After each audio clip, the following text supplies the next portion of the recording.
আসসালামু আলাইকুম ভিউয়ার্স, চলে এসেছি আজকে আমি একটা রেসিপি নিয়ে। সেটা হচ্ছে যে বাংলা পুঁটি বলে লাউ। আজকে আমি লাউটা দেখাচ্ছি আজকে আমাদের কীভাবে রান্না করে। এটা চট্টগ্রামে কীভাবে রান্না করে সেটাও আমি খেয়েছিলাম, তো ভাবলাম যে আমি ঢাকায় কীভাবে রান্না করে সেটাও দেখাই।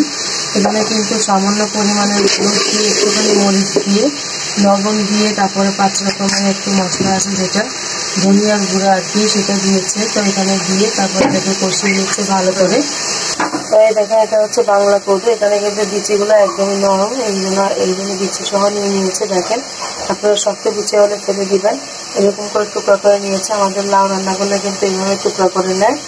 তো আজকে এটা কই মাছ দিয়ে রান্না করছে। এই দেখেন, কই মাছগুলো এভাবে ভেজে নিয়েছে। আমাদের মাছগুলোকে কিন্তু রান্না করার সময় এভাবে ভেজে নেয়। আপনারা চাইলে কিন্তু ভেজে নাও নিতে পারেন, যেটা আস্তে আস্তে রাখতে পারেন। এরকম এটাকে কিন্তু 2 টুকরা করে নিয়েছে। আপনারা চাইলে কিন্তু একটা করে রাখতে পারেন আস্তে আস্তে। তো এই দেখেন, চট্টগ্রামে কিন্তু আমরা এভাবে রান্না করে নিই। আমাদের ঢাকায় আসলে অনেকেই হয়তো জানেন এইভাবে কিন্তু কদুটা রান্না করে। তো আমি ভাবলাম যে আপনাদের দেখিয়ে দিই। তো এই দেখেন, এখানে কিন্তু মশলাটা কষে দিয়েছে। তো এখন এই কষে দেওয়ার নিয়মটা হচ্ছে কি, উপরে যখন তেলটা ভেসে ওঠে সেটাকে কিন্তু কষানো বলে। তো এভাবে কিন্তু কষে দেওয়ার পরে কিন্তু আমরা এখানে বসাবো। এই দেখেন, এখানে কিন্তু আর কিছু ধরে লবণ আর একটুখানি সামান্য পরিমাণে মরিচ গুঁড়ো আর হলুদ দিয়ে রান্না করছে। এখানে কিন্তু বেশি পরিমাণে মরিচ গুঁড়ো দেওয়া যাবে না, তাহলে কিন্তু বাংলা কদুটা একটু খেতে ভালো লাগে না। হলুদ দিয়ে রান্না করলে বেশি মজা লাগে কাঁচা মরিচ দিয়ে।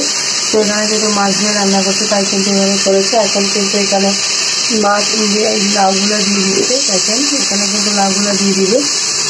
তো এই দেখেন, এখানে কিন্তু লাউগুলো সব দিয়ে দিয়েছে। এগুলোকে একটু নাড়াচাড়া করে দিতে হবে। নাড়াচাড়া করে তারপরে কিন্তু উল্টিয়ে দেবো। এটাকে ঢেকে দিবে। ঢেকে দেওয়ার পরে আবার কাঁচামরিচ কিন্তু এখানে দিবে, যেহেতু আমি সামান্য পরিমাণের মরিচ দিয়েছিল। তো ঝাল হচ্ছে কাঁচামরিচের, তো কাঁচামরিচের ঝাল কিন্তু দিবে। এখানে কাঁচামরিচ পরে দিবে। তো এই দেখেন, এটা কিন্তু নাড়া দিয়েছে। একদমই লাউটা গলে গিয়েছে, দেখতেই পাচ্ছেন। তো এরকম গলে যাওয়া একদমই করা লাউ ছিল, এটা একদম বাটি ছিল না। তো এটা কিন্তু গলে গিয়েছে। এই দেখেন, এটা কিন্তু এই অবস্থাতে আছে। তো এটা কিন্তু একটু নাড়াচাড়া করে তারপর কিছুক্ষণ পর মাছ দিয়ে দিবে। তো এই দেখেন, লাউ কিন্তু কষে গিয়েছে। এটা কিন্তু কষানোর জন্য দিয়েছিল, একদমই কিন্তু সিদ্ধ হয়ে গিয়েছে। দেখেন, নরম হয়ে গিয়েছে। এখন কিন্তু এটা একদমই শক্ত নেই। তো দেখেন, এখানে কিন্তু আর একটু পরিমাণের পানি দিয়ে দিচ্ছে। এখানে কিন্তু পানি দিয়ে দিচ্ছে, এটা আর একটু সিদ্ধ হয়ে যাবে, পানিটা সহ কষে যাবে। মাছগুলো দিয়ে দিচ্ছে এখানে। এরকম করে কিন্তু আপনারা রান্না করে দেখতে পারেন। আর আপনারা কোথায় খেয়েছেন এভাবে সেটাও আমাকে বলতে পারেন। তো এই দেখেন, এখানে কিন্তু মাছগুলো দিয়ে দিচ্ছে, সবগুলো মাছ। আপনারা এখানে এভাবে রান্না করে, এখানে কিন্তু আপনারা আবার ডিমে দিয়েও স্যুপের মতো রান্না করতে পারেন কদুটা।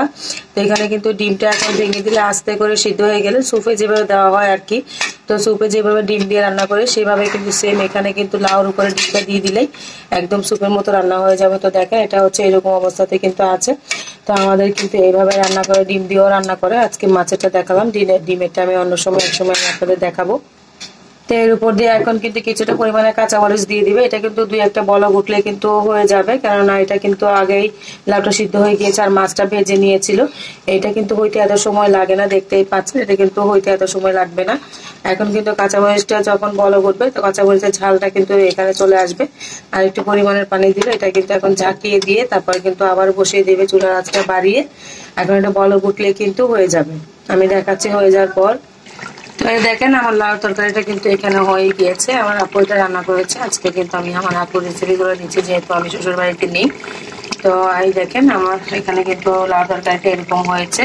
এরকম করে কিন্তু রান্না করে মাছ দিয়ে। এটা কিন্তু বলক উঠে গিয়েছে, তো এটা কিন্তু নামিয়ে ফেলে দেখেন পানিটাও কিন্তু নিচে চলে গিয়েছে। এতটা ঝোল দিয়ে খায় না। আপনারা কিন্তু চাইলে এভাবে রান্না করে দেখতে পারেন, খুবই ভালো লাগে এরকম করে লাউ রান্না। তা আপনারা রান্না করেন কোথায় কিভাবে সেটাও আমাকে কমেন্ট করে বলতে পারেন। তো আমার ভিডিওটা এতক্ষণ দেখার জন্য আপনাদের অসংখ্য অসংখ্য ধন্যবাদ। আসসালামু আলাইকুম। এই দেখেন,